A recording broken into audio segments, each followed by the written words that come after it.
ஹல்லேலூயா. ஆண்டவரும் இரட்சகருமாகிய இயேசு கிறிஸ்துவின் பரிசுத்த திருநாமம் இந்த நல்ல பகல் பொழுதிலும் மகிமைப்படுவதாக கூடி வந்திருக்கிற அத்துணை தெய்வ பிள்ளைகளையும் இரட்சகராம் இயேசுவின் நாமத்தில் அன்போடு வாழ்த்தி வரவேற்கிறேன். கர்த்தர் நம்மை ஆசீர்வதிப்பார். நாம் வேண்டுகிறேன், நாம் ஜெபிக்கிற ஒவ்வொரு விஷயங்கள் மேலேயும் தேவனுடைய மகிமையான கரம் இருக்கும் என்பதில் எந்த விதமான சந்தேகமும் இல்லை. ஒரு ஆமீன் சொல்லுங்க. ஆமீன். உன்னதமானவரின் மறைவில் இருக்கிறவன் சர்வ வல்லவருடைய நிழலில் தாங்குவான். நல்ல ஒரு மறைவையும் நல்ல ஒரு நிழலையும் கர்த்தர் நமக்கு தந்திருக்கிறார். தேவ சமூகம் மட்டும்தான் நமக்கு நிழல், தேவ சமூகம் மட்டும்தான் நமக்கு மறைவிடம்.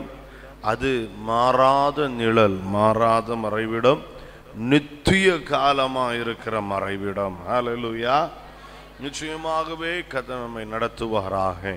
தொடர்ந்து சற்று நேரம் சிந்திக்கும்படியாக ஏற்கனவே நாம் சிந்தித்து வருகிற அதே வேத பகுதிக்கு நேராக நம்முடைய சிந்தைகளை திருப்புவோம்.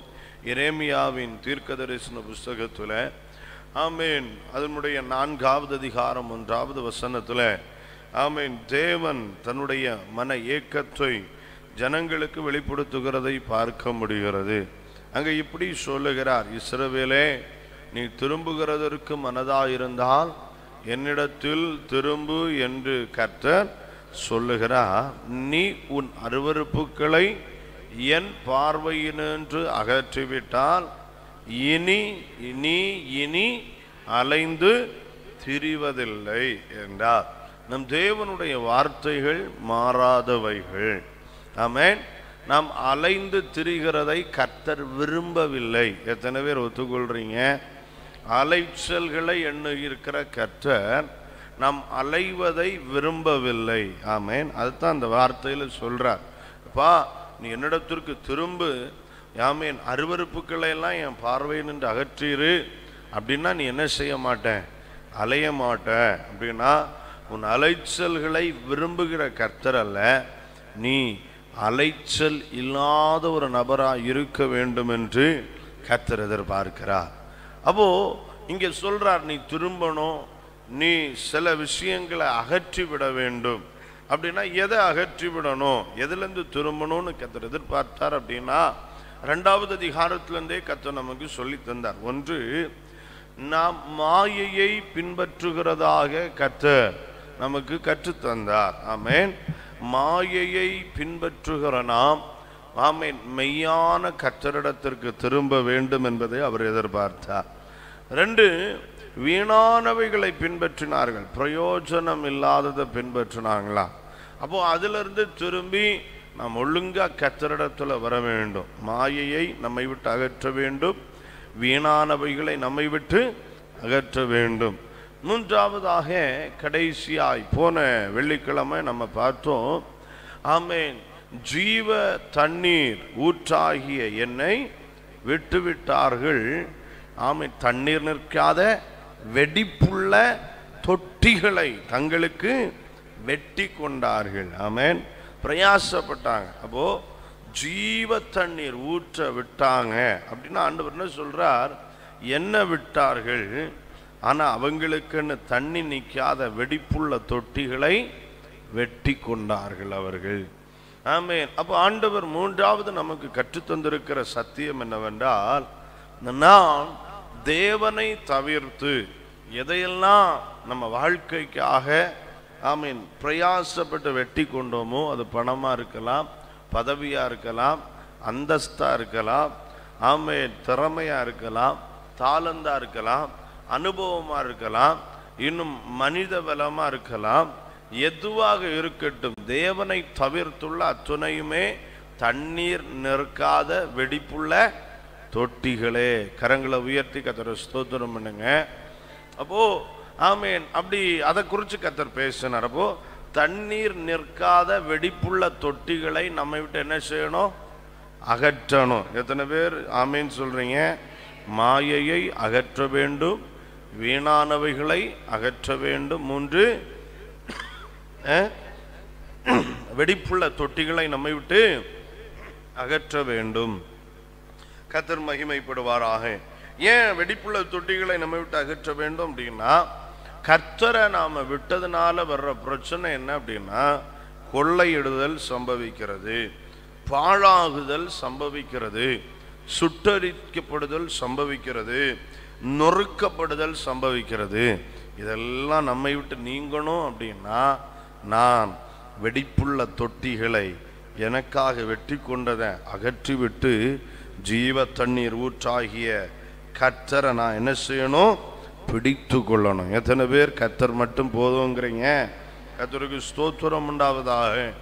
அடுத்து கர்த்தருடைய ஆவியானவர் நம்மோடு கூட பேசுகிற ஒரு வார்த்தை 21வது வசனத்துக்கு நேராக நம்முடைய சிந்தைகளை திருப்புவோம். எரேமியா தீர்க்கதரிசன புஸ்தகம் 2வது அதிகாரம் 21வது வசனத்தை எடுத்தவர்கள் ஒருவர் வாசியுங்கள். நான் உன்னை முற்றிலும் நற்கனி தரும் உலர்குல திராட்சை செடியாக நாட்டினேன். நீ எனக்கு காட்டு திராட்சை செடியின் ஆகாத கொடிகளாய் மாறி போனது என்ன? இங்கே பரிசுத்த ஆவியானவர் தேவன் பெரிய ஒரு வருத்தத்தோட பேசுற ஒரு மகிமையான ஒரு விஷயம் என்ன அப்படின்னா, நான் உன்னை முற்றிலும் நற்கனி தரும் உயர்குல திராட்சை செடியாக நாட்டினேன். நீ எனக்கு காட்டு திராட்சை செடியின் ஆகாத கொடிகளாய் மாறிப்போனது என்ன அப்படின்ட்டு கேட்கிறத பார்க்க முடியும். அநேக இடத்துல ஆண்டவர் நிறைய கேள்விகளை கேட்கிறார், நிறைய கேள்வி. இப்படி சில கேள்விகள் அவருடைய இருதயத்துல வருத்தத்தின் அடிப்படையில் வருது. ஏன் இப்படி நடக்குது? நம்ம சில நேரத்தில் கேட்போம், ஏன் ஏன் இது என் வாழ்க்கையில் நடக்குது? ஏன் இப்படி அவங்க பேசுறாங்க? ஏன் இப்படி அவங்க மாறிட்டாங்க? இப்படிலாம் நம்ம கேட்போம், பதில் கிடைக்காது நமக்கு. அதுபோலதான் இங்கே தெய்வம் தன்னுடைய இருதயத்தினுடைய ஆழத்துல இருந்து ஒரு கேள்வி கேட்கிறார். ஆகாத கொடிகளாய் மாறி போனது என்ன அப்படின்னா, ஒரு விஷயம் ஒரு விஷயம் சத்தியம் இந்த இடத்துல தெளிவுபட்டிருக்கிறது. என்ன விஷயம் அப்படின்னா, தெய்வ ஜனங்கள், இஸ்ரவேலர்கள், யூதா ஜனங்கள் ஆகாத கொடிகளாய் மாறி போயிருக்கிறாங்க. எப்படி மாறி போயிருக்கிறாங்க? ஆகாத கொடி. ஆகாத கொடின்னா அதனுடைய அர்த்தம் என்ன? ஆகாத கொடி பிரயோஜனம் இல்லாததான் என்ன செய்திருக்கிறாங்க? மாறி போயிருக்கிறாங்க. என் தேவன் இந்த பூமியில எதெல்லாம் சிருஷ்டித்தாரோ எல்லாமே பிரயோஜனம் உள்ளதுதான். பிரயோஜனம் உள்ளதா இல்லையா? எல்லாமே ஏதோ ஒரு வகையில பிரயோஜனத்துக்காகத்தான் சிருஷ்டித்திருக்கிறார். அப்போ நம்மையும் கர்த்தர் ஒரு பிரயோஜனத்துக்காகத்தான் வச்சிருக்கிறார். நம்மை ரட்சித்ததற்கு பின்னால ஒரு பிரயோஜனம் எதிர்பார்க்கிறார். எத்தனை பேர் அதை புரிஞ்சுக்கிடுறீங்க? நம்மை அபிஷேகித்ததற்கு பின்பாக நம்மை குறித்து ஏதோ ஒரு எதிர்பார்ப்பு அவருக்கு இருக்கிறது. நம்மிடத்திலிருந்து ஒரு பிரயோஜனத்தை எதிர்பார்க்கிறார். நம்ம வீட்டுல ஒரு செடியை கொண்டு நடுறோம்னா அதுல இருந்து ஒரு பிரயோஜனத்தை என்ன செய்யறோம்?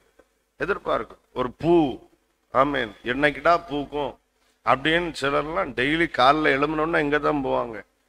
ஆமா, செடிக்கு முன்னால் தான் போய் தரிசிப்பார்கள். சிலர்லாம் காலில் எழுமுனதுமே ஃபர்ஸ்ட் வர்றதே இருந்தான் செடி அப்படின்ட்டு தான். ஏன்னா ஒரு பூ என்னைக்கிட்டா பூக்கும். இனி காய்கறி வைக்கிறவங்க என்னைக்கிட்டா அது என்ன செய்யும்? காய்க்கும் அப்படின்ட்டு. அது ஒரே ஒரு காய் தான் காய்க்கும், ஆனா ஊர் ஃபுல்லா அதை சொல்லிடுவோம், என் வீட்டுல என்ன செய்ச்சு, ஒரு காய் காய்ச்சிருக்குது அப்படின்ட்டு.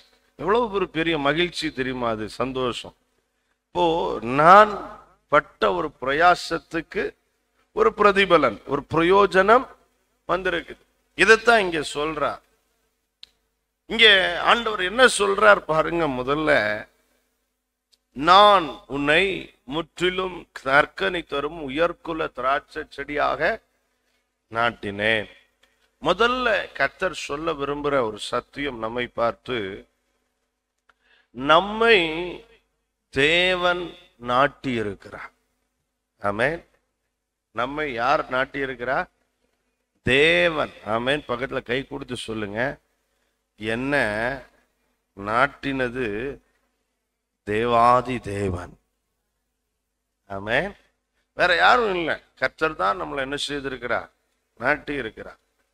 அவர் தான், அந்த உரிமை அவருக்குத்தான் உண்டு.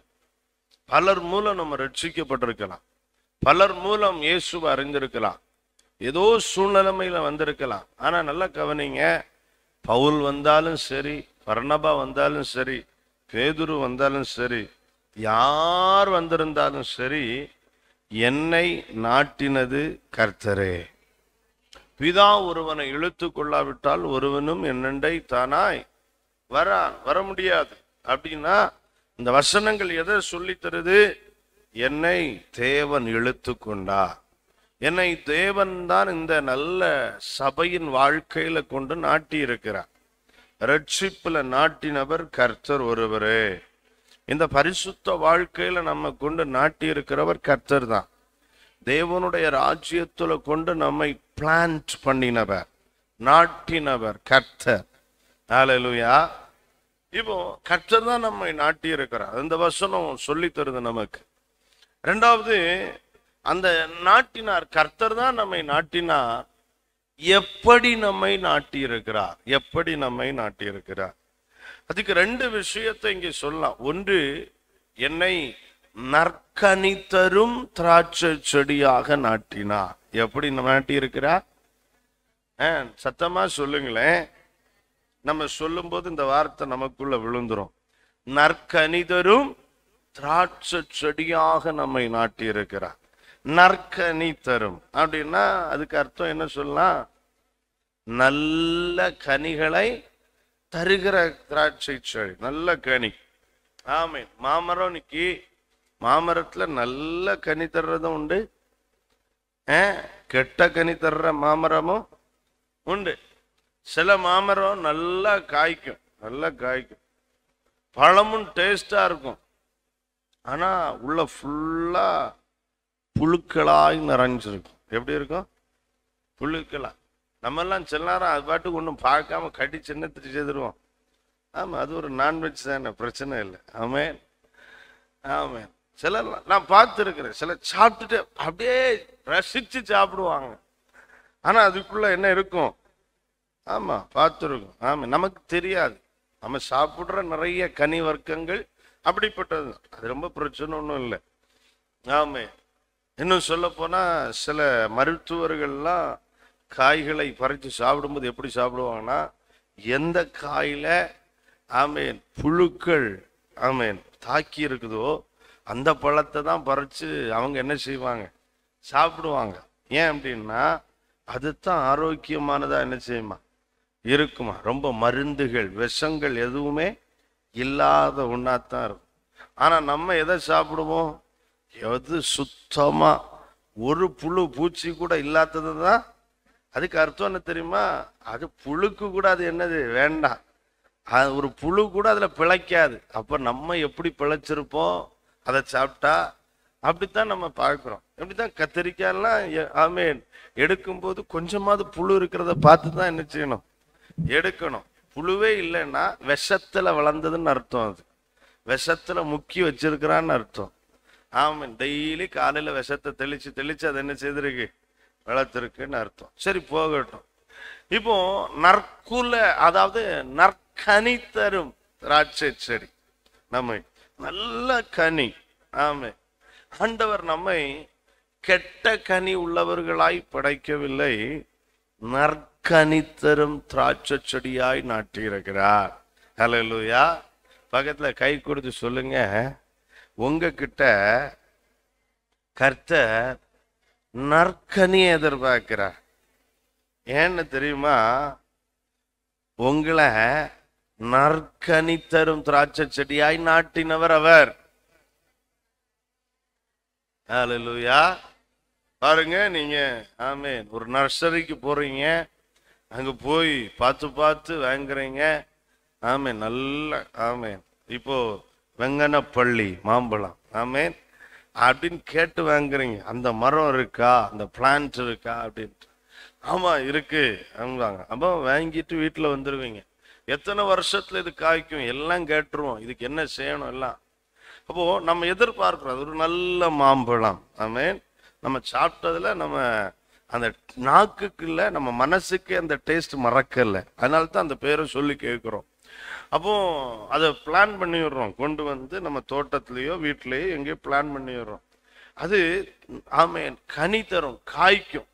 காய்க்கும் போது நம்ம என்ன நினைப்போம், ஏற்கனவே சாப்பிட்ட அந்த வெங்கனப்பள்ளி மாங்காவினுடைய டேஸ்ட் தான் நம்ம நாக்கில் என்ன செய்யும் இருக்கும். எப்படா பழுக்கும், எப்போ சாப்பிடலாம்.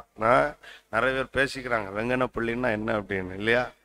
ஓகே ஆமேன். அது ஒரு மாங்காவினுடைய வெரைட்டி. ரேட் ரொம்ப கூடுதல். ஆமேன். நிறைய வெரைட்டிஸ் நமக்கு நல்ல ஒரு ப்ரீட்லாம் இருக்குது நைட். அப்போ அது எதிர்பார்க்கிறோம். அது அப்படி இருக்கும், தேன் மாதிரி இருக்கும், அது மாவு மாதிரி இருக்கும், இப்படிலாம் எதிர்பார்க்கிறோம். அதை நற்கனி தருகிற ஒரு மரம் அப்படிதான் நான் வாங்கி நட்டேன். ஆமேன். அப்படித்தான். ஆமேன். நாங்கெல்லாம் சில நேரத்துல கேரளா போயிட்டு வரும்போது அங்கிருந்தே வாங்கி சுமந்துட்டு வந்துருக்கோம் சிலதெல்லாம். ஆமா இது நல்ல கனி தரும், நல்ல கனி தரும். சில மரங்கள்லாம் ஆமே பார்த்தா அது வளரவே செய்யாது, அது வேற விஷயம். ஆமே. அப்போ அது நல்ல கனி தரும் அப்படின்னு பிரயாசப்பட்டு கொண்டு வைக்கிறோம். அது காய்க்கிறது வரைக்கும் அதை பராமரிக்கிறோம்.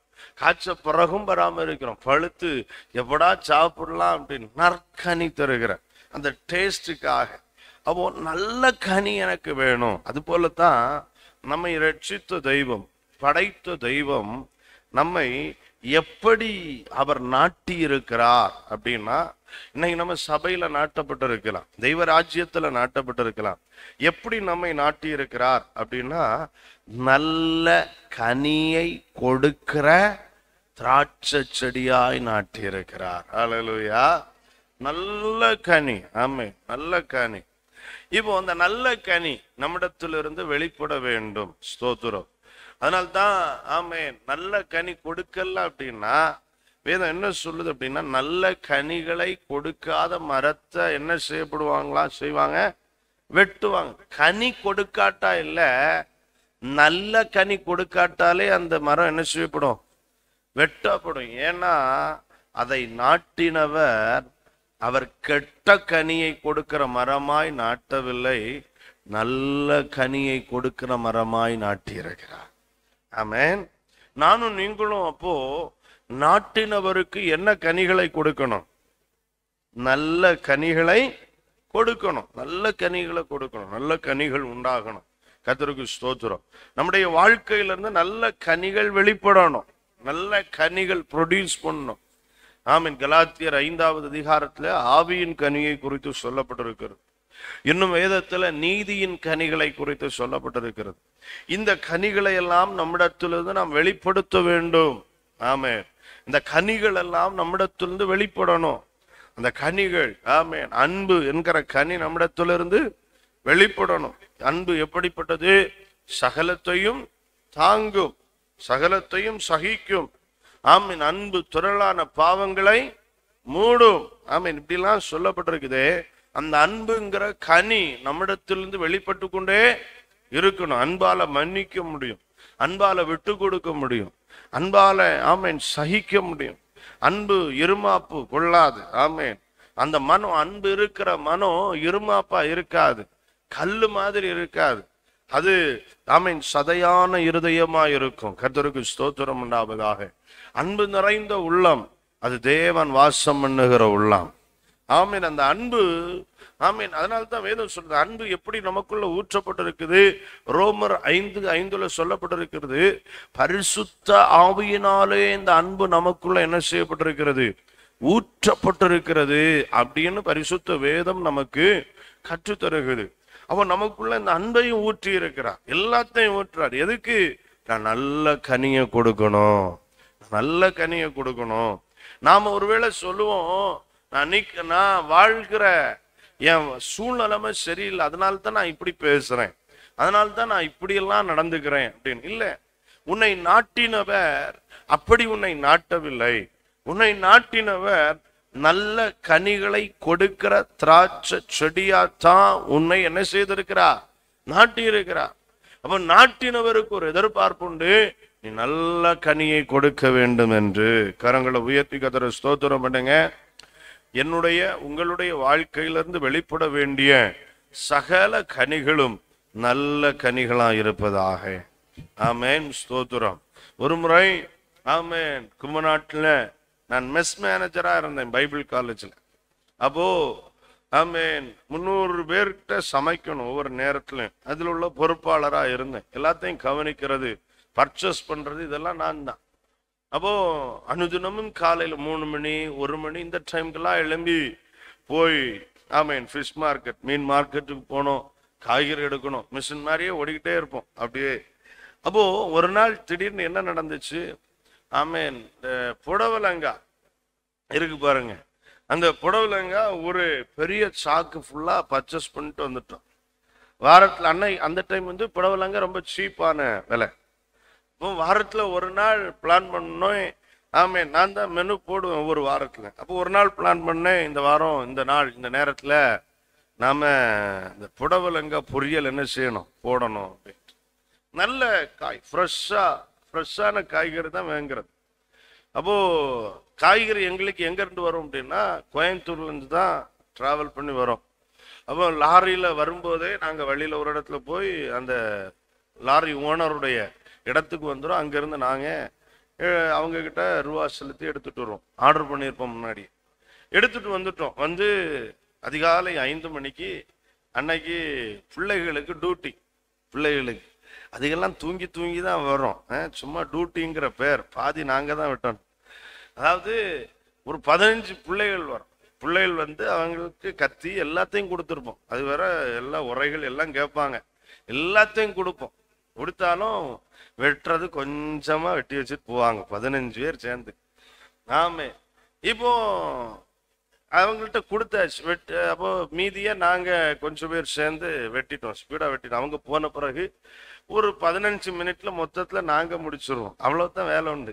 ஆமே, இப்போ அதை முடிச்சாச்சு.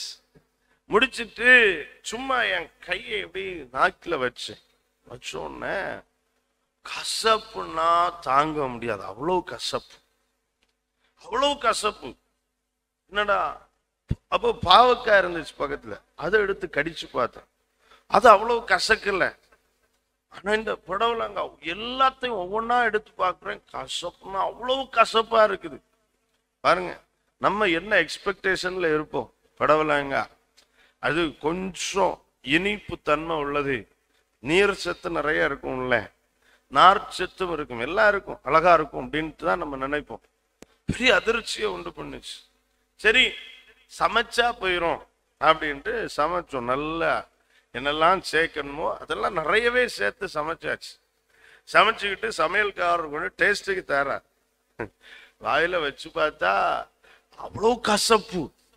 இதுக்கு மேல கசப்புண்டான்னு கேட்டா கிடையாது, அப்படி இருக்கு. ஒரு ஒன்றை எடுத்து கடிச்சாலே தலையெல்லாம் அப்படி கிருங்கிருது, அவ்வளவு கசப்பு. அப்போ நாங்க நினைச்சோம் ஏதோ விஷம் ஏதோ என்ன செய்யுச்சு, ஏறிடுச்சு போல அப்படி. அதுக்கப்புறம் தான் விசாரிச்சு பார்த்தா சில மரங்கள் சில நேரத்துல எப்படி மாறிடுது, கசப்பா மாறுது. எல்லா காய்கறிகளையும் இப்படி நடக்கிறது உண்டு அப்படிங்கிறத ஆமையன் வயசானவங்க கொஞ்சம் பேர் சொன்னாங்க. நாங்க உடனே விடலை, ஏன்னா ஒரு 300 பேருக்கு நாங்க கொடுக்கணும் ஸ்டூடெண்ட்ஸுக்கு.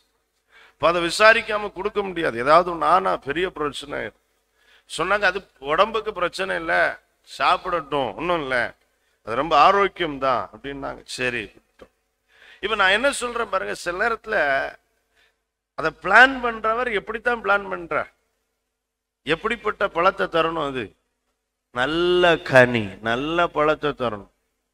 ஆனா சாப்பிடும்போது இப்ப எப்படி இருக்கு, எப்படிப்பட்ட பழம், கசப்பான பழமா இருக்கு. எவ்வளவு சங்கடமா இருக்கும் பாருங்க நட்டவருக்கு. இப்போ நாங்க வாங்கி வெட்டிட்டோம், அதனால பிரச்சனை இல்லை. ஆனா அவர் ஒரு 3-4 ஏக்கர்ல போட்டு எல்லாமே இப்படி கசந்து தான் இருக்குன்னா அவருடைய வாழ்வாதாரமே என்ன செய்யுச்சு, போயிடுச்சு.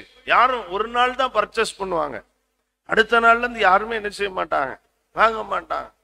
அப்போ நல்ல கனிகளை தரும் என்று எதிர்பார்த்து தான் கர்த்தர் நம்மை நல்ல கனி தரும் திராட்சை செடியாய் நம்மை நாட்டி இருக்கிறார். ஒண்ணு, தேவன் நம்மை நாட்டினார். இரண்டாவது, என்னை அவர் நற்கனி தரும் திராட்சை செடியாய் நாட்டினார். இதுலயும் இன்னும் ஒரு பெரிய அற்புதமான செயல் என்ன? மூணாவது ஒரு வார்த்தையை சொல்றேன், உயர்குல திராட்சை செடியாய் நாட்டினார். கரங்களை உயர்த்தி கர்த்தரை ஸ்தோத்திரம் பண்ணுங்க. எப்படி நாட்டினாரு? உயர்குல திராட்சை செடியாய் நம்மை நாட்டினார். உயர்குல, அந்த வார்த்தை மகிமையா இருக்கு. ஹைபிரிட், உயர்குல இருக்கிறதுலயே ஹை குவாலிட்டி. ஆமே, நம்ம வாங்குறோம் திராட்சை பழங்கள்ல, அதுல எபிரேய வார்த்தையில எப்படி போட்டிருக்கு அப்படின்னா, அது கொஞ்சம் வித்தியாசமா ஒரு வெரைட்டியை போட்டிருக்கிறாங்க. சொரக் வைன் அப்படின்னு போட்டிருக்கிறாங்க. சொரக் அப்படின்னா அந்த திராட்சை எப்படி இருக்கும்னா, நல்ல சிகப்பு கலர்ல இருக்கும். சிகப்பு கலர்ல ரத்தம் மாதிரி இருக்கும். அதை வெட்டினாலே உள்ள வருகிற அந்த ரசம் இருக்கு பாருங்க, அது சிகப்பு கலர்ல இருக்கும். நல்ல ரெட் வைன். இது எருசலேமுலையும், ஆமென், எருசலேமுக்கும் மத்திய தரை கடலுக்கும் இடைப்பட்ட பகுதியில, ஆமென், வாடி அல் சரார் என்கிற ஒரு இடத்துல இந்த திராட்சை பழங்கள் அதிகமாய் விளையும். ஹை குவாலிட்டி, ரொம்ப தரம் உயர்ந்த திராட்சை பழம். அப்போ ஆண்டவர் உலகத்திலேயே தரம் உயர்ந்த ஒரு திராட்சை செடிய பழத்தை அங்க சொல்லி தர்றாருன்னா, நல்லா கவனிக்கணும்.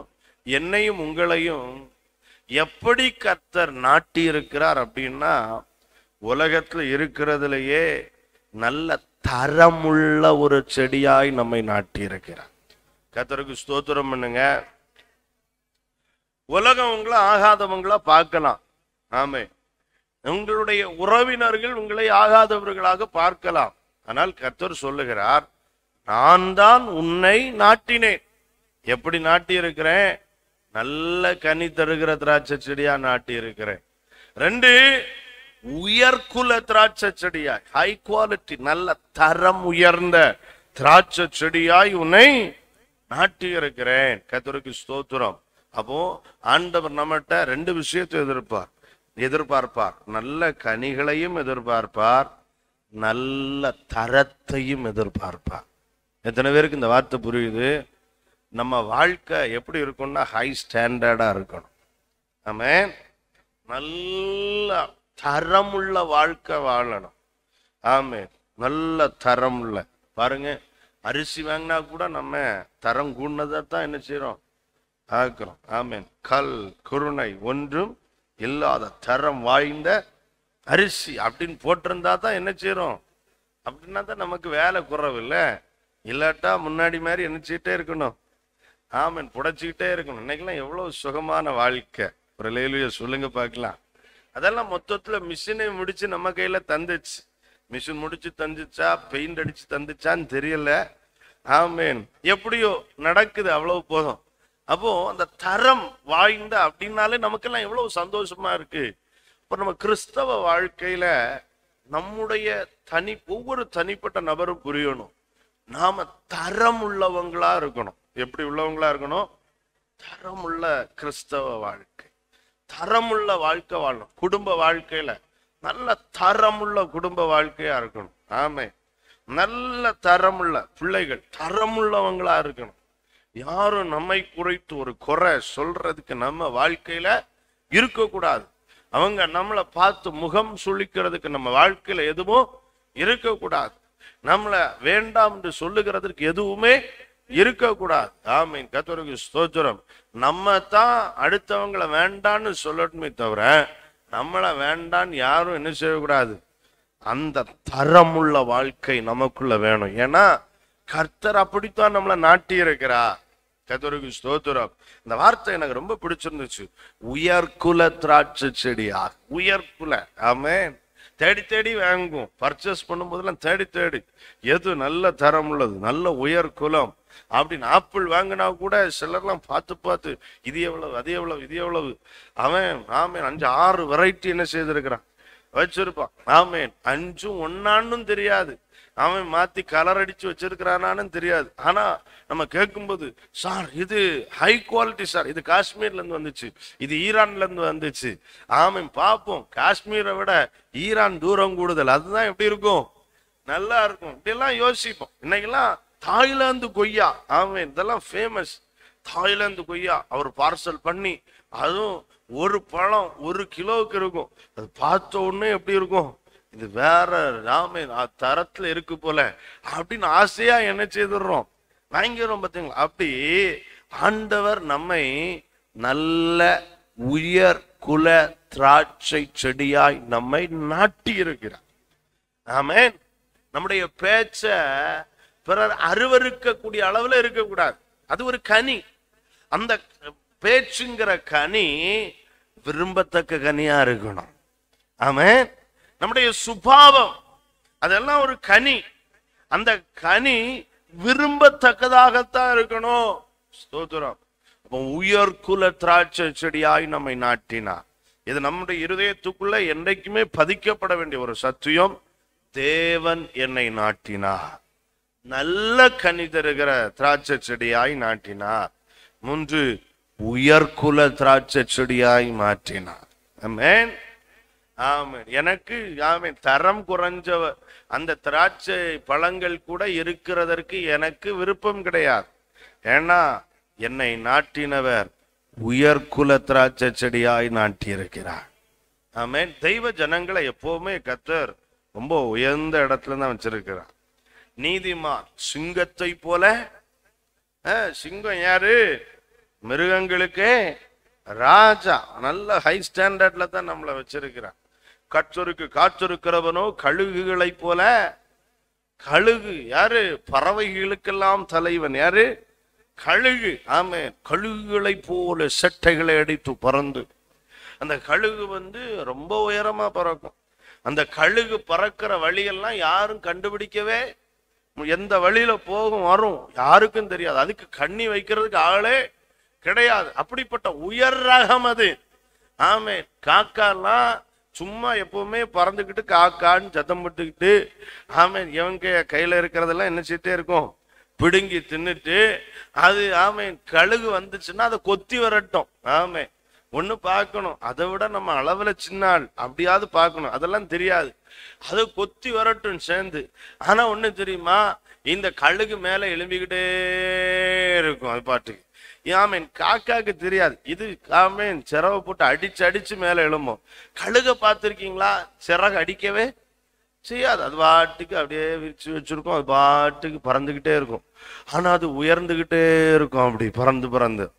காகம் அதை பழி வாங்கணும், அதை கொத்தணுங்கிற எண்ணத்துல இது பின்னால போயிட்டே இருக்கும்.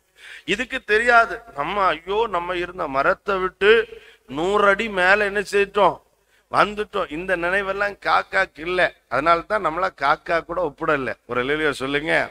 கழுகு உயர் ரகம், அதோட கூட தான் நம்மளை ஒப்பிட்டு இருக்கிறா. இந்த கழுகு பறந்துகிட்டே இருக்கும். ஒரு லெவல் போகும்போது காக்காக்கு சுவாசம் கிடைக்காது, மூச்சு முட்டிரும். ஏன்னா கழுகு ஆக்சிஜன் குறைவா இருக்கிற இடத்திலேயே வாழ்ந்து பழகுன ஒரு பறவை. ஆமென். மேல போக போக பிராணவாயு என்ன செய்யாது, இருக்காது. அங்க அந்த குறைஞ்ச ஆக்சிஜன்ல வாழ்கிறதற்கு தகுதி இல்லாத இடத்திலேயே வாழ்ந்து பழகுனது எது, கழுகு. ஆமென். ஆனா காக்கா அப்படி இல்லை, கீழே தரமட்டத்துல கிடந்து ஆமீன் கண்டதையும் சாப்பிட்டுக்கிட்டு அது பாட்டுக்கு எப்பவுமே காக்கான்னு சத்தம் விட்டுக்கிட்டே அடிச்சுக்கிட்டே நிச்சயம் அலையும். இந்த சூழ்நிலை தான்னா காக்காவால வாழ முடியாது. மேல போன காக்கா மயங்கி கீழே விழுந்துரும். அது என்ன செய்துடும், அது பறந்து என்ஜாய் பண்ணிக்கிட்டே இருக்கும். உயர் ரகம் சிங்கம், உயர் ரகம் கழுகு, உயர் ரகம் திராட்சை செடி, அது உயர் ரகம். அந்த திராட்சை செடியிலையும் உயர்ந்த ரகத்துல தான் நம்மை ஒப்பிட்டு சொல்லுகிறார், ஒன்னா அப்படித்தான் நாட்டி இருக்கிறேன். ஆமே, காக்காவை மாதிரி அடுத்தவங்கிட்ட சண்டை போடுறதுக்கு எனக்கு நேரம் இல்லை, நான் கழுகு. ஒரு அல்லையா சொல்ல மாட்டேங்கிறத பாத்தீங்களா? காக்காவை மாதிரி எப்பவுமே சத்தம் போட்டுட்டு இருக்க எனக்கு நேரம் இல்லை, நான் கழுகு. ஆமே, நான் உயர் ரகத்தை சார்ந்தவன். ஆமென். எத்தனை பேர் அதை ஏற்றுக்கொள்றீங்க? இந்த வார்த்தைய ஆண்டவர் எவ்வளவு அழகா சொல்லி தர்றாருல. உயர் ரகமா உன்னை நாட்டி இருக்கிறேன். ஆமென். நம்ம தாழ்ந்த ஒரு இடத்துல இல்ல, நல்ல உயர்வான ரகம் உள்ளவங்களாத்தான் நாட்டி இருக்கிறார். ரட்சிக்கப்பட்ட தேவ பிள்ளைகளை பார்த்து தெளிவா கர்த்தர் சொல்றார். ஆனா இரண்டாவது கர்த்தர் ஒரு வருத்தம் சொல்றார். நான் உன்னை நாட்டினேன் நல்ல கனி தருகிற திராட்சை, 2 உயர்குல திராட்சை செடி. ஆனா ஆண்டவருக்கு ஒரு வருத்தம் என்னன்னா, நீ மாறி போனது என்ன? எப்படி கேட்கிறார்? மாறி போனது என்ன அப்படின்ட்டு ஒரு வருத்தம். தேவனால் நாட்டப்பட்டவர்களை பார்த்து தேவனுக்கு ஒரு வருத்தம் உண்டாயிற்று. அது என்ன? நீ மாறி போனது என்ன? ஆமென். என்ன மாற்றம் சம்பவிச்சது? அதுல 2 விஷயத்தை சொல்லி தர்றார் ஆண்டவர். ஒண்ணு, காட்டு திராட்சை செடியாய் மாறி போனது என்ன? எப்படி மாறுச்சா? சத்தமா சொல்லுங்க. ஆண்டவர் எப்படி நம்மளை நாட்டினார்? உயர்குல திராட்சை செடியாய். ஆனா இப்போ இது எப்படி மாறிட்டு? ஸ்தோத்திரம். நல்ல கத்தரிக்காய் அப்படின்ட்டு நீங்க விதைய வாங்கிட்டு வந்து போட்டு வளர்க்குறீங்க. காய்க்கும் போதுதான் தெரியுது இது காட்டு கத்தரிக்காய். எப்படி இருக்கும் உங்களுக்கு? எப்படி இருக்கும்? உங்களுக்கு எல்லாம் மகிழ்ச்சியா இருக்கும்னு நினைக்கிறேன் இல்லையா? ஆண்டவரே ஸ்தோத்திரம் ஆண்டவர், இது காட்டு கத்திரியா இருக்கிறதுக்கு அப்படின்னு சொல்லுவீங்களா இல்லையா? வாய்ப்பே இல்லைன்றாங்க. அது உண்மை. ஆமென். அப்ப நம்ம கண்டிப்பா அந்த விதையை வித்தவை முதல் எல்லாருக்கும் தேவையானதை நம்ம என்ன செய்துருவோம்? கொடுத்துருவோம். அவன் கேட்காட்டாலும் அவனெல்லாம் எவ்வளவு திட்ட முடியுமோ அவ்வளவு என்ன செய்துருவோம்? திட்டி தீத்துரும். எல்லாத்தையும் பிடுங்கி என்ன செய்துருவோம்? இதெல்லாம் இனி தேவையே இல்லைன்றோம். இப்போ இப்படித்தான் தெய்வம் நம்மை உயர்குல திராட்சை செடி அப்படின்னு நாட்டுறார். ஆனா கனி கொடுக்கும் போது அவர் பார்க்கிறார், இது காட்டு திராட்சை செடியா மாறி போச்சு. எப்படி மாறி இருக்கு? காட்டு திராட்சை செடி. நல்லா கவனிங்க. நம்மை நாட்டினது உயர்குல திராட்சை செடியா. ஆனா தெய்வம் நம்மை பார்க்கிறப்போ எப்படி பார்க்கிறார்? இன்னைக்கு நம்ம பதில் சொல்லணும் ஆண்டவருக்கு. ஆண்டவர் சொல்லுகிறார், நான் உன்னை உயர்குல திராட்சை செடியாய் நாட்டினேன். ஆனால் உன்னை இப்ப பார்க்கும்போது உயர்குலமா தெரியல. எப்படி தெரியுது? ஆமே. நம்ம பதில் சொல்லுவோம், நான் காட்டு திராட்சையா உயர்குல திராட்சை செடியா? நமக்கு தெரியும், வேற யாருக்கும் தெரியாது. எனக்கும் என் ஆண்டவருக்கும் தெரியும், நான் இப்பொழுது உயர்குல திராட்சை செடியா இருக்கிறேனா இல்ல எப்படி காட்டு திராட்சை செடியா இருக்கிறேனா? அவர் நமக்காக ரத்தம் சிந்தி, நமக்காக விலைக்கிரயம் செலுத்தி, ஜீவனை தந்து, பரிசுத்த ஆவியானவரை பொழிந்தொருளி, கிருபையை நம்ம மேல ஊற்றி, பரிசுத்த வாழ்க்கையை தந்து, நல்ல உபதேசமாகிய வேலையெல்லாம் வச்சு, ஆமென், நமக்காக ஆமென் தோட்டக்காரர்களை ஏற்படுத்தி பாதுகாத்து, உரம் போட்டு, கொத்தி, எரு போட்டு, கிளை நறுக்கி, களை பிடுங்கி எல்லாம் செய்தது எதுக்கு? நீ உயர்குல திராட்சை செடி என்பதற்காக. ஆனால் அவருக்கு பெரிய புரியாத ஒரு கேள்வி என்ன? நீ காட்டு திராட்சை செடியாய் மாறி போனது என்ன? காட்டு திராட்சை செடி. ஆங்கிலத்தில் அழகா போட்டிருக்கு, ஸ்ட்ரேஞ்ச் வைன். ஆமென். அது விலையே இல்லாதது, யாருக்கும் வேண்டாத்தது, யாருக்கும் பிரயோஜனம் இல்லாதது, யாரும் அதை விரும்ப மாட்டார்கள். அப்படிப்பட்ட ஒரு திராட்சை செடியாய் நீ மாறி போனது என்ன அப்படிங்கிற. இப்போ ஆண்டவர் எதிர்பார்த்தது உயர்குல திராட்சை. உன்னை நாட்டும் போது நீ நல்லா தான் நாட்டப்பட்ட, இடையில ஏதோ ஒண்ணு நடந்துச்சு, அது என்னன்னு கர்த்தர் கேட்கிறார். ஒரு அல்லேலூயா சொல்லுங்க. அடுத்த அந்த வசனத்துல சொல்றாரு, ஆகாத கொடிகளாய் மாறி போனது என்ன? எப்படி மாறிட்ட? திராட்சை செடி. இதுதான் தரையில நாட்டப்பட்ட திராட்சை செடி. ஆனா அதனுடைய கிளைகள் இருக்கு பாருங்க, அதான் கொடி. அந்த கிளைய பார்த்து அடுத்து சொல்ற, நீ ஆகாத கொடிகளாய். அப்படின்னா பிரயோஜனம் இல்லாத கொடிகளாய். உன்கிட்ட கனியே இல்ல. எது ஆகாத கொடி? கனி இல்லாத கொடி ஆகாத கொடி. ஸ்தோத்திரம். கனி இல்லாத கொடி, ஆகாத கொடி.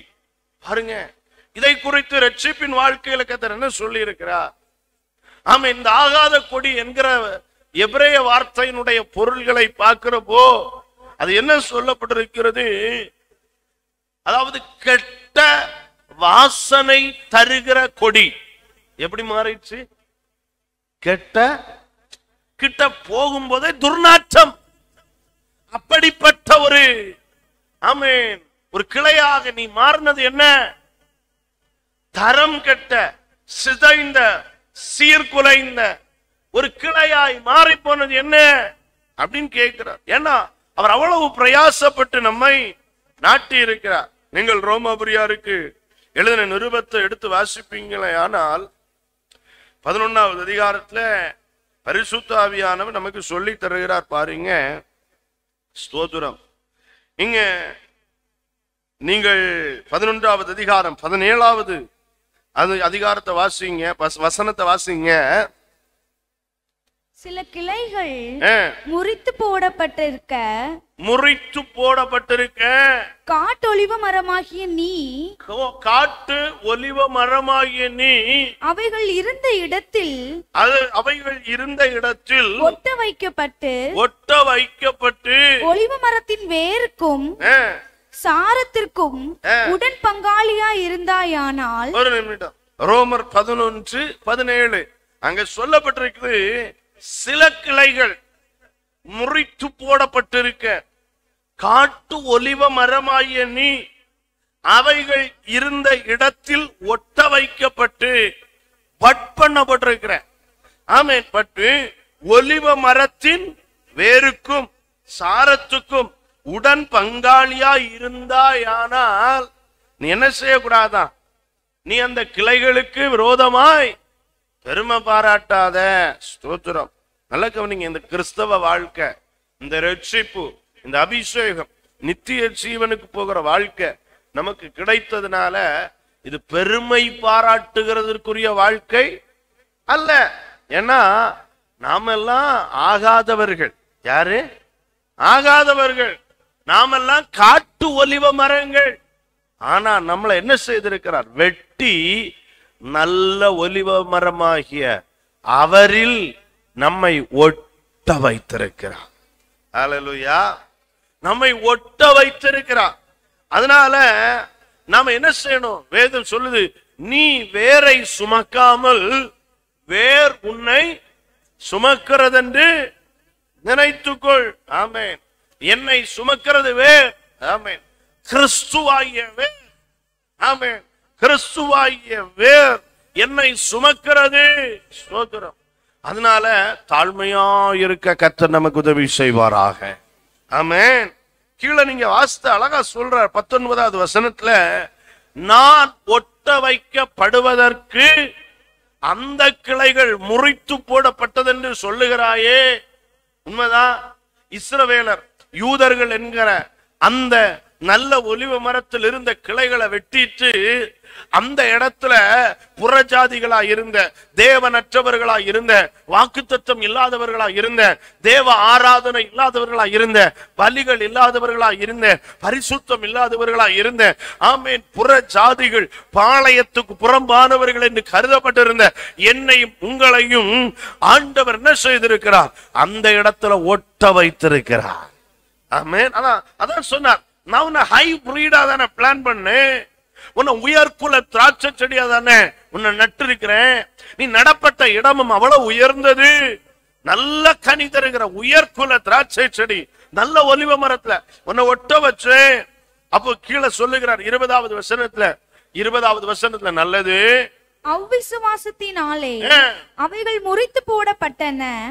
நீ விசுவாசத்தினாலே நிற்கிறாய். விசுவாசத்தினாலே நிற்கிறாய். மேட்டிமை சிந்த இராமல் பயந்திரு. நீ பயந்திரு. என்ன பயம் எனக்கு தேவை? கீழே வாசிங்க.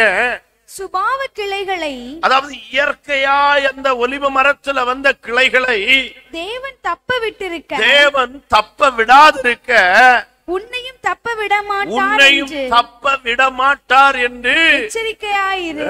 கேர்ஃபுல்லா இரு. உனக்குள்ள ஒரு பயம் இருக்கணும். இஸ்ரவேலரையே வெட்டி போட்டுட்டார். என்ன அவர் விடமாட்டார். நான் பரிசுத்தமா இருக்கணும், நல்ல கனி கொடுக்கணும், நல்ல உயர்குலமா இருக்கணும். நான் உலக வழக்கத்தின்படி இனி நடக்க கூடாது, பாவ வழக்கத்தின்படி நடக்க கூடாது, மற்றவர்கள் போல நடக்க கூடாது, யாரையும் எப்படி போட்டும். ஆனா நாம் பயந்து கர்த்தருடைய வசனத்துக்கு ஏற்றபடிதான் நடந்து கொள்ளணும். அல்லேலூயா. ஆகையால் தேவனுடைய தயவையும் கண்டிப்பையும் பார். விழுந்தவர்களிடத்தில் கண்டிப்பையும் முன்னிடத்தில் தயவையும் காண்பித்திருக்கிறார். நமக்கு என்ன காண்பிச்சாரா ஆண்டவர்? தயவை காண்பித்தார். அந்த தயவிலே நிலைத்திருப்பாயானால் உனக்கு என்ன கிடைக்கும்? தயவு கிடைக்கும். நிலைத்திராவிட்டால் நீயும் விட்டுண்டு போவாய். கர்த்தருக்கு ஸ்தோத்திரம். அப்ப நம்மளை ஒட்ட வச்சிருக்கிறார், நம்மை நாட்டி இருக்கிறார், உயர்குலமா இருக்கும்படி, நல்ல கனி கொடுக்கும்படி.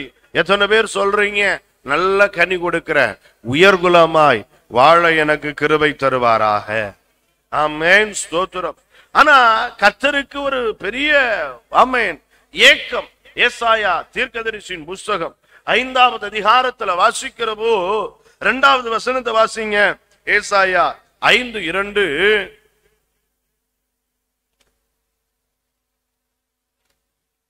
1வது வசனத்துல வாசிங்க. இப்பொழுது நான் என் நேசரிடத்தில் அவருடைய திராட்சை தோட்டத்தை குறித்து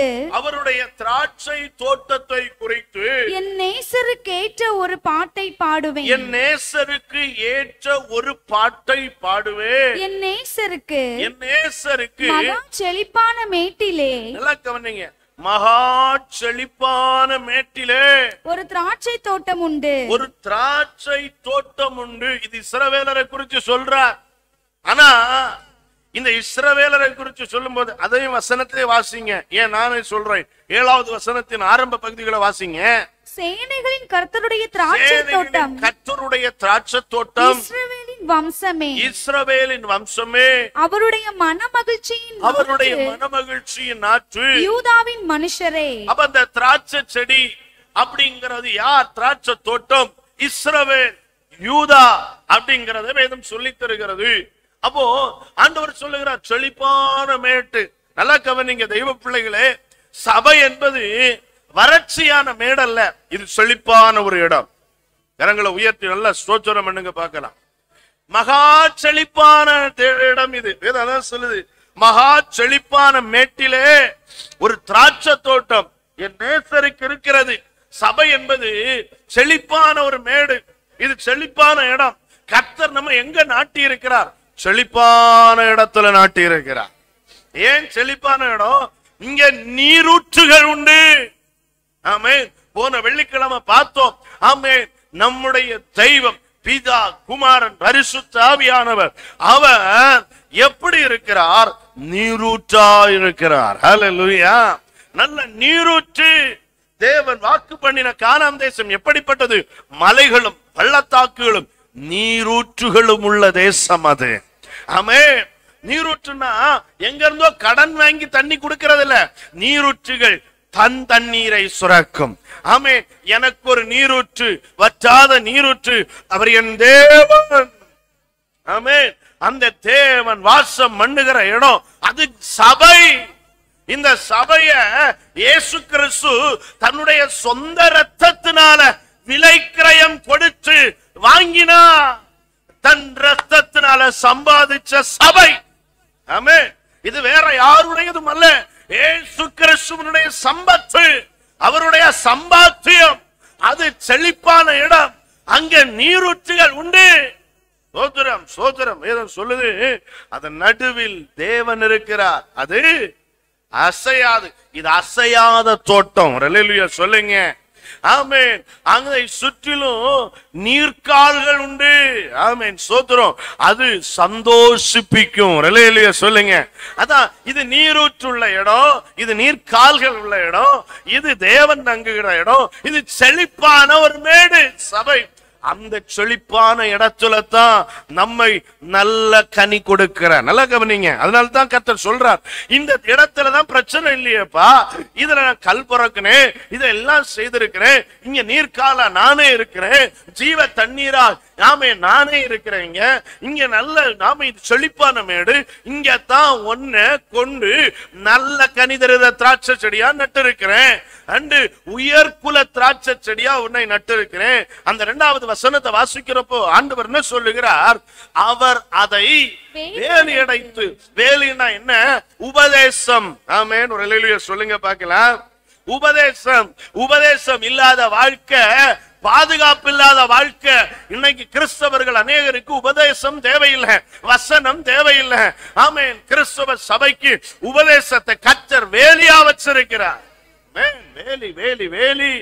ஆமென். அந்த வேலியை பிரிக்கிறவனை பாம்பு அடிக்கும். ஆமென், சோத்திரம். வஞ்சிக்கப்படுவாங்க. உபதேசத்தை விட்டு யார் வெளியே போறாங்களோ அவங்களுக்கு பாதுகாப்பு கிடையாது. சோத்திரம். பாவம் அவர்களை பற்றி பிடிக்கும். உபதேசத்துல நிக்க கிருபையை பெற்றுக் கொள்ளணும். அப்போ கர்த்தர் நம்மளை எங்க நாட்டி இருக்கிறார்? நல்ல செழிப்பான மேட்ல, ரெண்டு வேலி அடைக்கப்பட்ட இடத்துல, உபதேசம் உள்ள இடத்துல நம்ம நாட்டி இருக்கிறார். அதில் உள்ள கற்களை பொறுக்கி, ஸ்தோத்திரம். அப்படின்னா இது பண்படுத்தப்பட்ட நிலத்துல நாட்டி இருக்கிறார். ஆமென். எனக்கு வேர் விடுகிறதற்கு கஷ்டம் இல்லை, நான் வளருகிறதற்கு கஷ்டம் இல்லை. நான் ஆமென் கிறிஸ்துவுக்குள் வளர கஷ்டம் இல்லாத பூமி. ஆமென். கல்லு, ஆமென் கரடு, கட்டியான மண்ணு இதெல்லாம் கிடந்தா எனக்கு வேர் விட கஷ்டம், வளர்ச்சிக்கு கஷ்டம். அதனால என் தெய்வம் ஆமென் என்ன நடுகிறதுக்கு முன்னால சபையை எப்படி வச்சிருக்கிறார்? பண்படுத்தி இருக்கும். பழம் என்னதான் செய்யும்? இனிக்கத்தான் செய்யும்.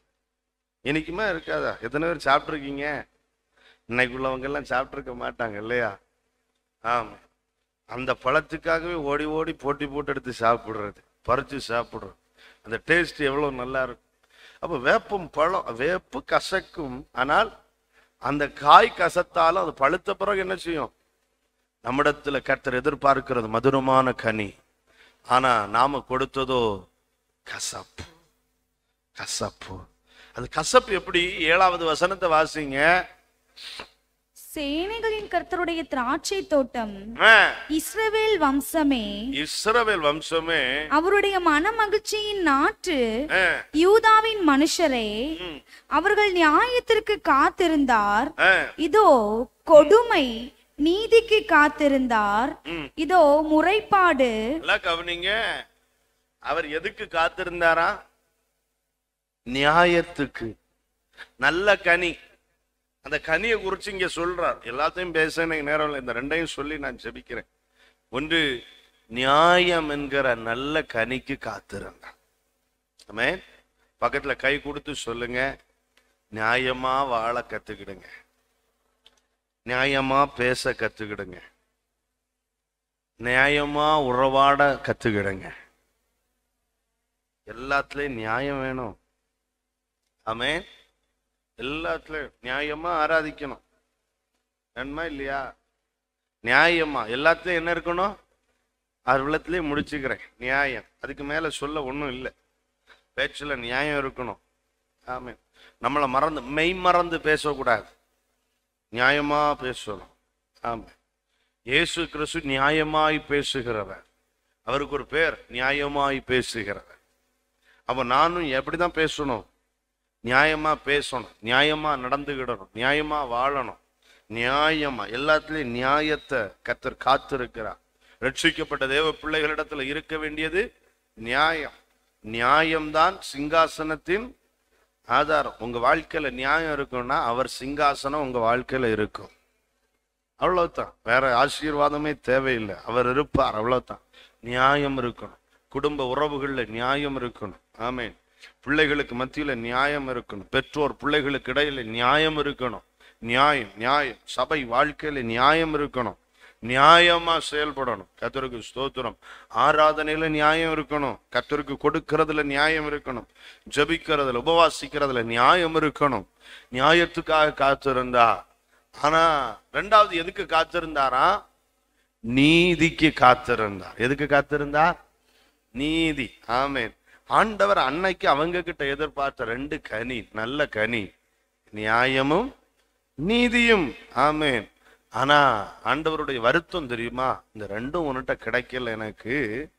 நான் நியாயத்துக்கு காத்திருந்தேன், நீ என்ன தெரியுமா தந்த? கொடுமை.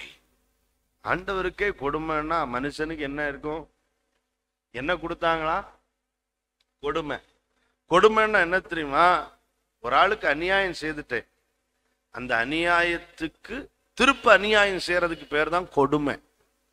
ஆமென். அநியாயத்துக்கு மேல அநியாயம் செய்யறதுக்கு பேர் தான் கொடுமை.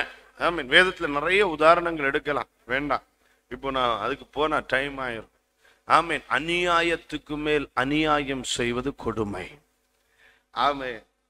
எகிப்திய பார்வோன்கள் இஸ்ரவேலரை கொடுமையாய் வேலை வாங்கினார்.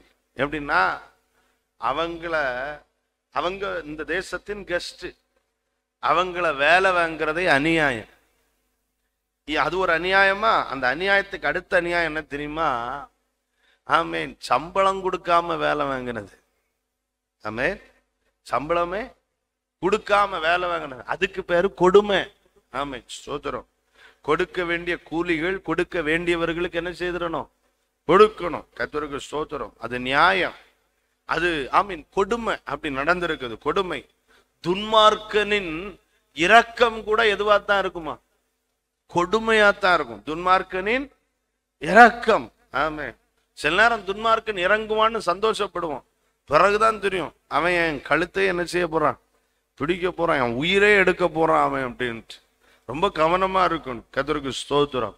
2வது நீதிக்கு காத்திருந்தார். கிடைச்சது என்னது? முறைப்பாடு. அப்படின்னா அழுகை, கதறல், அழுகை, கூப்பிடுதல். ஜனங்களிடத்திலிருந்து கூப்பிடுதல். ஆண்டவரே முடியல ஆண்டவரே. ஜனங்கள்ட்ட காத்திருந்த, நீதிக்கு காத்திருந்தார். ஆனா நீதிக்கு அவர்களிடத்தில் இடமில்லாம போச்சு. வருத்தத்தோடு கூப்பிடுகிற சத்தம் தேசத்திலிருந்து எழும்பிச்சு. ஆமென். ஒழுங்கினம் தேசத்திலிருந்து எழும்பிச்சு. கர்த்தர் நம்மிடத்துல கேட்கிற விஷயம், நான் உன்னை நல்ல கனிதருகிற திராட்சை செடியா நாட்டி இருக்கிறேன். உயர்ந்த குலம். ஆமென். உயர்குலம், ஹை ஸ்டாண்டர்ட், தரமுள்ள திராட்சை செடியா நாட்டி இருக்கிறேன். உன்னிடத்துல நான் நல்ல கனிகளை எதிர்பார்க்கிறேன். அந்த நல்ல கனிகளை கொடுப்பாயானா அது என்னை திருப்திப்படுத்தும்.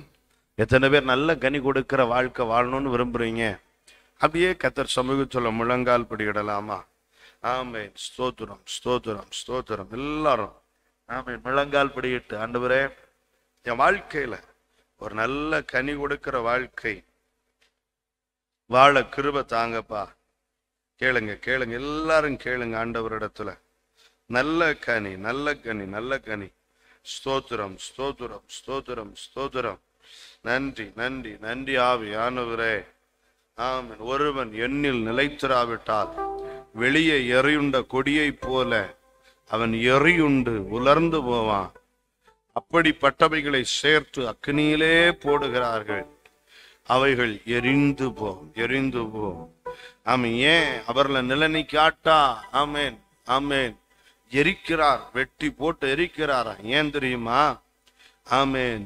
அவர்ல நிலைத்திருக்கிறவர்கள் மிகுந்த கனிகளை கொடுப்பார்கள். என்ன துன்பம், பாடு, பிரச்சனை வந்தாலும் இயேசுவில நிலைநிக்கணும், கிறிஸ்துவில நிலைநிக்கணும். ஆமென். அவர்ல நிலைநிக்கிறவங்களை அவர் கைவிடவே மாட்டார். தோரோ பள்ளங்கள் எல்லாம் நிரம்பிட வேண்டும், மலைகள் குன்றுகள் தகர்ந்திட வேண்டும், கோணலானவை நேராகணும், கரடானவை சமமாகணும், கோணலானவை நேராகணும், கனடானவை சம. ஓஹோ ராஜா வருகிறார், ராஜா வருகிறார், இயேசு வருகிறார், எதிர்கொண்டு செல்லுவோம்.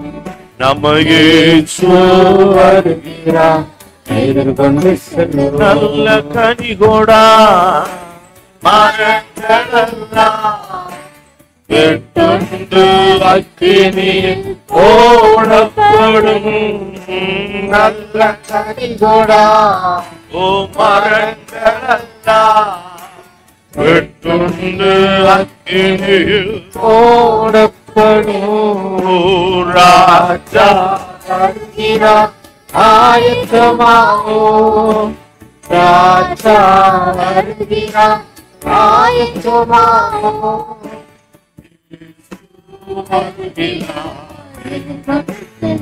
நியாயமான வாழ்க்கை, நீதியுள்ள வாழ்க்கை, கிருபை போதுமாயை களஞ்சியத்தில் சேர்த்து அதரையோ அக்கினியில் சுட்டெரித்தாரே.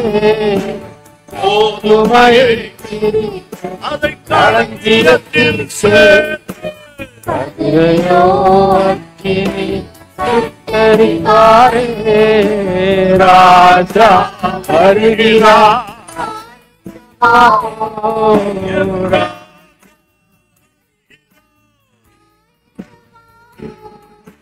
இயேசு வருகிறார், இயேசு வருகிறார். அந்நாளில் வெந்து அழியும் பூமியெல்லாம் எரிந்து உருகி போகும். வெந்து அழியும் பூமியெல்லாம் எரிந்து உருகி போகும். ராஜா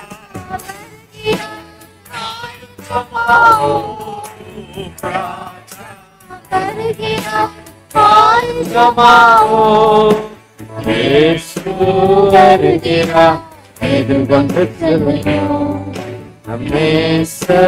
வருகிறார், கரையில்லாமலே குற்றமில்லாமலே கர்த்தருக்காய் வாழ்ந்து முன்னேறுவோம்.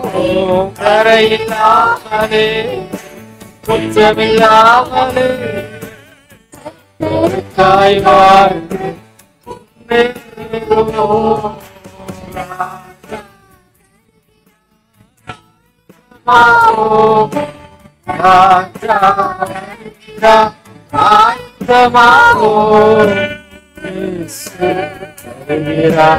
எதிர்கொண்டு